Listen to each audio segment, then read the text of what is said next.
अनामिका अपने ससुर के साथ रहती थी।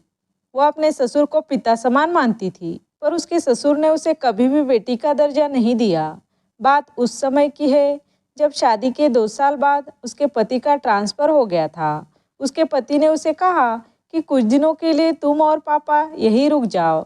जैसे ही रहने का बंदोबस्त होता है, मैं तुरंत ही तुम लोगों को लेकर जाता हूँ। अनामिका ने कहा, ठीक है, कोई दिक्कत नहीं। कुछ दिनों बाद उसका पति चला जाता है।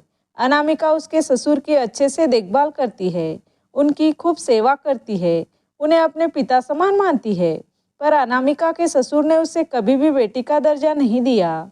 घर में दोनों ही रहने के कारण अनामिका को अकेलापन महसूस होता था, तो वह थोड़ी देर के लिए उसके रिश्तेदारों के यहाँ चली जाती थी। ये बात उसके ससुर को खटकती थी। एक दिन अनामिका के ससुर ने कहा, क्या तुम बार बार रिश्तेदार के यहाँ जाती रहती हो?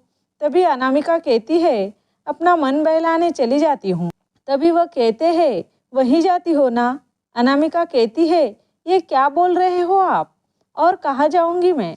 इतने में उसके पति का कॉल आता है और वह कहते हैं कि वो कल आ रहे हैं। अनामिका बहुत खुश हो जाती है। जब उसका पति आता है तो उसका ससुर उसे कहता है कि तुम्हारी पत्नी का चाल ढाल ठीक नहीं है, पता नहीं रिश्तेदारों के नाम पर कहाँ जाती है। तभी अनामिका कहती है, मेरा यकीन कीजिए, मैं अपने रिश्तेदारों के वहाँ ही जाती हूँ। तभी उसका पति कहता है, मुझे तुम पर पूरा विश्वास है कि तुम कोई गलत काम नहीं कर सकती। पापा को ज़रूर गलतफहमी हुई है। तभी अनामिका कहती है, आज अगर आपने मुझ पर विश्वास नहीं किया होता तो मेरी तो शादी ही टूट जाती।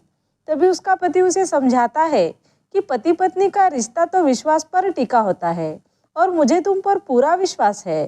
फिर वो उसे कहता है कि जल्दी से तुम अपना सामान पैक करो, अपना रहने का बंदोबस्त हो गया है। अगले ही दिन वो लोग निकल जाते हैं और खुशी खुशी सब एक साथ रहते हैं। दोस्तों, इस कहानी से हमें यह सीख मिलती है कि पति पत्नी को एक दूसरे पर विश्वास करना बहुत ज़रूरी होता है।